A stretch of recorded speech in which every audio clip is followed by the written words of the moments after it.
Bonjour et bonsoir, ça dépend où vous retrouvez le vice-versa ou c'est une agréable et excellente journée. Alors, dans cette petite vidéo, je vais vous éclairer, je vais vous donner mon analyse sur la crise actuelle entre l'Ukraine, la Russie et également l'OTAN. Vous savez, les médias aiment faire la propagande. Et aussi, si vous entendez dans tous les médias le même son de cloche, alors pour vous, ça doit toujours être une sonnette d'alarme. Vous devez toujours tirer la sonnette d'alarme. Parce que là, vous savez également que la plupart des médias, à peu près 85%, sont monopolisés. Donc maintenant, on a trouvé un bouc émissaire, maintenant on a trouvé des victimes, maintenant on a trouvé aussi des pompiers pyromanes qui vont aller éteindre le feu de ce conflit, alors qu'ils sont à l'origine de ce conflit. Je vais vous expliquer cela très brièvement à partir d'un instrument que j'ai pensé, c'est la pyramide vampirique et narcissique selon le vice-versa. Vous savez que tous les médias maintenant sont dans la manipulation et aussi toutes les grandes puissances. Quand ils veulent atteindre leur propre intérêt, alors ils vont commencer d'abord à diaboliser leurs victimes. Et maintenant, on nous présente une autre victime, alors que ce n'est pas vraiment la victime réelle. Je vais vous expliquer ça très rapidement. Alors, nous avons cette pyramide, et nous avons en haut de la pyramide, toujours un donneur d'ordre. Le donneur d'ordre donne des injonctions au PN. Et en fait, j'ai créé cet instrument, cette pyramide, par rapport aux relations entre couples, les relations également professionnelles, donc interpersonnelles, mais on peut la juxtaposer jusque dans les grands cercles des décisions, donc ça veut dire ici, même par rapport au conflit entre les États. Qui est le donneur d'ordre? Le donneur d'ordre dans cette pyramide, c'est USA.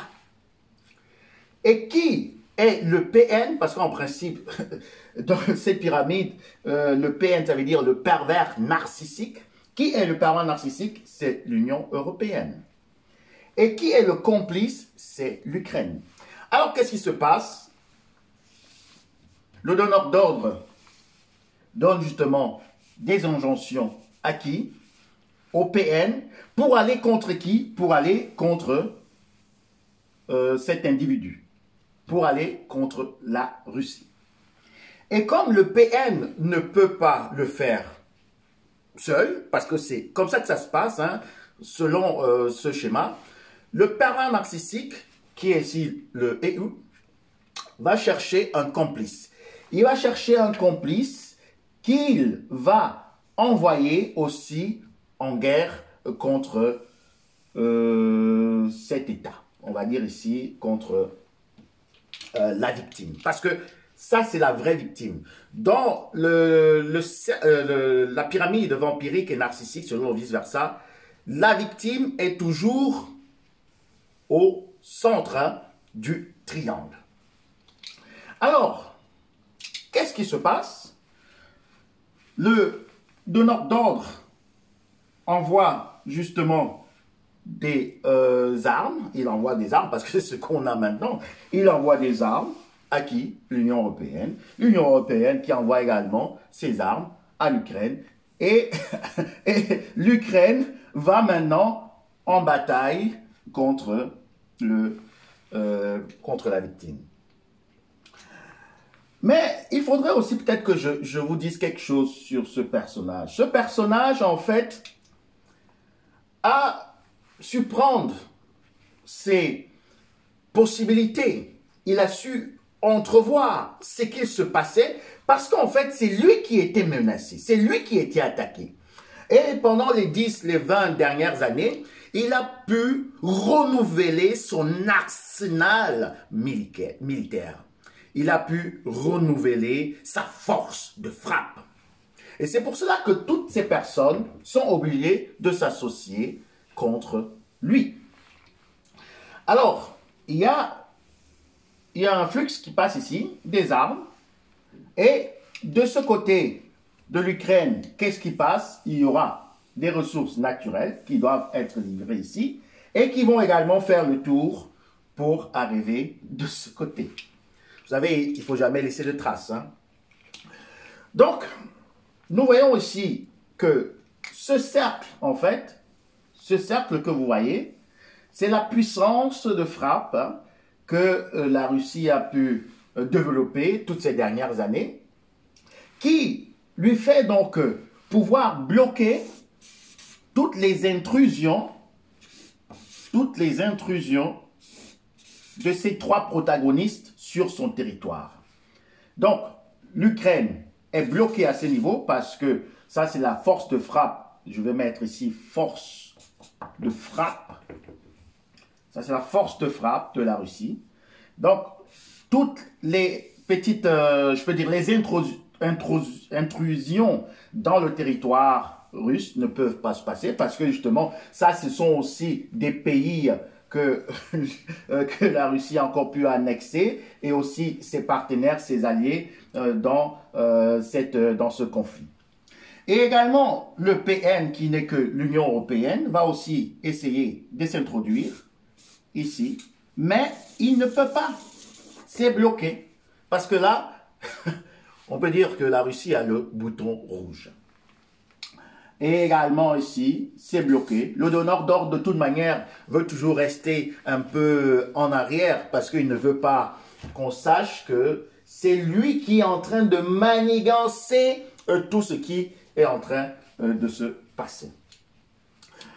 Alors, qu'est-ce que le complice demande en retour à l'Union européenne? Et vous le savez également tous, le complice demande l'adhésion à l'Union européenne.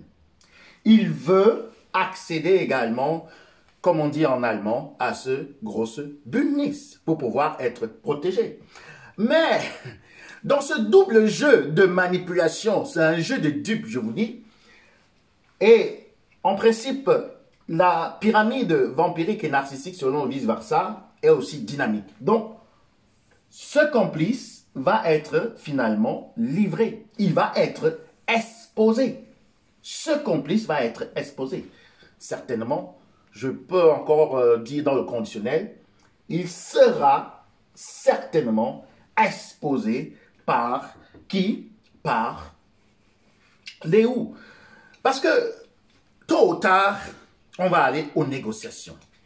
Parce que, également, ce personnage sait que s'il baisse l'échine, s'il laisse tomber son avancée, parce que là, je vous dis, ça c'est l'avancée, hein, l'avancée,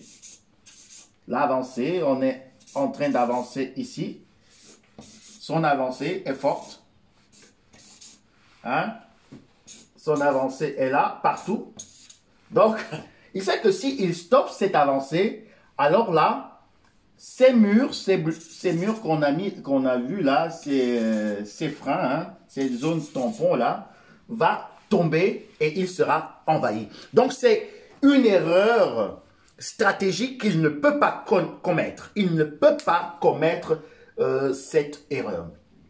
Et comme j'étais en train de dire, on va aller aux négociations. Et j'étais surpris, il y a là quelques jours, j'ai vu un petit nabo, un petit monsieur là, qui allait faire la guerre en Libye, qui est allé donner des conseils à un autre petit gamin,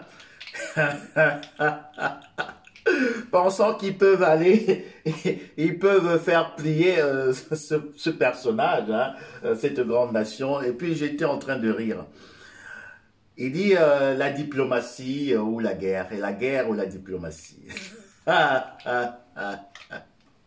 Un petit monsieur comme ça, hein, qui porte toujours des talons, hein, portait toujours des talons comme ça.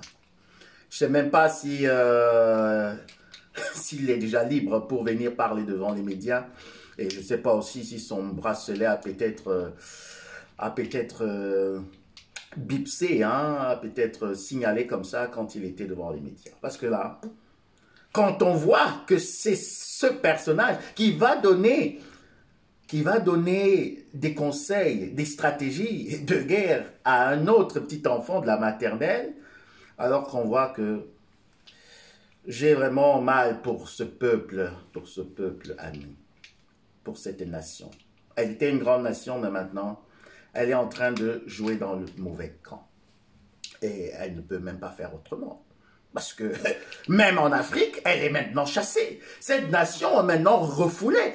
Pourquoi? Parce que justement, comme je vous ai dit, cette nation est en train de prendre toutes les parts, et c'est pour cela que j'ai dit, c'est l'expansion, hein, parce que là, nous avons les océans, hein, on peut dire ici, on a de l'Atlantique, on a Pacifique, hein, donc cette nation est en train de prendre des grandes parts partout, hein, même en Afrique, et aussi en Asie. Donc, vous voyez que c'est en fait un plan, ça c'est un plan pour pouvoir encore diaboliser et attaquer et freiner l'évolution économique, l'évolution également géostratégique, militaire de cette grande nation. Alors, on va aller aux négociations. Tôt ou tard, on va aller aux négociations. Et qui sera le grand perdant de tout ceci? Qui sera le grand perdant? Voilà. Ça, c'est mon analyse, hein.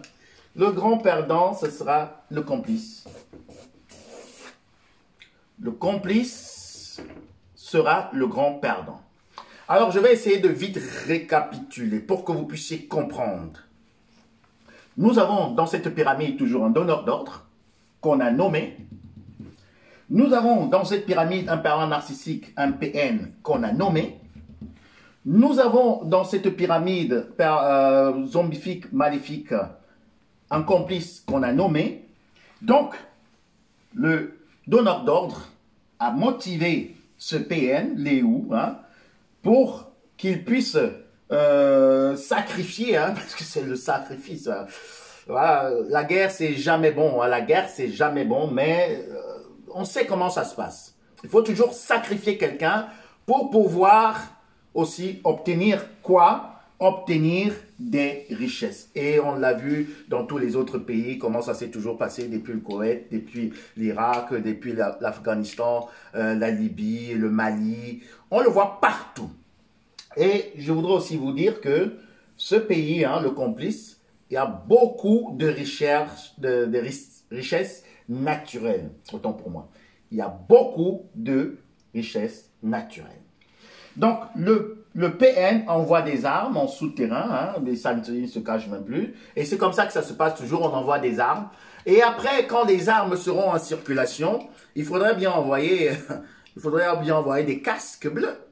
Il faudrait bien déployer encore des forces pour venir encore sécuriser la zone. Parce que quand il y a beaucoup d'armes en expansion, en circulation, dans un pays en conflit, alors on sait toujours que ça va atterrir dans les mains de certaines personnes très malveillantes.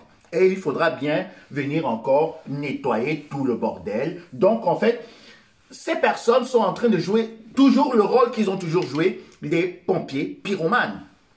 Sans oublier le soi-disant gendarme, le gendarme qui est en haut là, je ne sais pas si vous le voyez, le soi-disant gendarme de la planète, qui lui-même n'est qu'un agresseur, hein, parce qu'on l'a vu, hein, on l'a vu en Afghanistan, on l'a vu en Irak et tout. Donc, j'espère que avec ce schéma, hein, vous avez pu comprendre ce qui se passe par rapport à cette crise. Nous voyons donc que ce complice sera livré plus tard. Et celui-ci, le PN, sera obligé de s'asseoir avec la Russie. Donc, au final, il y aura comme ça, hein, plus ça. Voilà. Et puis, est égal, hein, à cette force, hein, qu'on appelle l'OTAN. Et si on continue un peu plus bas, j'espère que vous me suivez. Continue un peu plus bas, nous allons voir que l'OTAN sera obligé d'arriver dans un... Ce signe égal veut dire juste la diplomatie, veut dire les pourparlers avec la Russie. Est-ce que vous avez remarqué qui est exclu? Qui est exclu? Parce que celui-ci, ce qu'il demande, ne pourra pas être effectué dans les brefs délais. Donc, quand il y aura encore des pourparlers, et c'est ce qui se passe toujours, c'est ce qui est vraiment très fascinant quand on observe cela. Je ne suis pas géostratège ou bien je n'ai pas fait les écoles de grande politique ou bien de sciences économiques, sciences politiques, mais c'est toujours ce qui se passe. Quand il y a à la fin des pourparlers, on ne prend pas le complice. On va toujours, les deux grandes puissances vont s'asseoir sans même celui qu'on aura envoyé comme ça, comme une petite brebis galeuse pour aller en conflit contre une très grande nation. Et il sera exclu même des pourparlers. Et à la fin, ce sont ces deux personnes qui vont gagner. Ou bien, on va dire ici, bon, s'il faudrait miser, il faudrait miser peut-être sur... sur quelqu'un ici. Moi, je vais miser sur le soi-disant, la soi-disant victime, non, le soi-disant agresseur, parce qu'on dit qu'en fait, c'est lui l'agresseur. Moi, je vais miser sur lui parce que d'après cette pyramide, moi, je sais que c'est lui qui a été attaqué, c'est lui qui a été provoqué, et maintenant, il est en train de montrer ce qu'il sait faire à tout cela que j'ai nommé ici les pervers narcissiques, les complices, ainsi que le donneur d'ordre. Alors, ça c'est mon analyse. Tout le monde ne sera pas d'accord avec cette analyse, mais si nous avons encore la liberté d'expression, alors je donne mon point de vue. Et si vous voulez bien enregistrer cette vidéo, enregistrez-la parce que je sais que peut-être elle ne va pas mettre long sur cette plateforme. Entre-temps, je vous souhaite encore une agréable et excellente journée. Je m'appelle le VV, le vice-versa. À très bientôt. Bisous. Bye.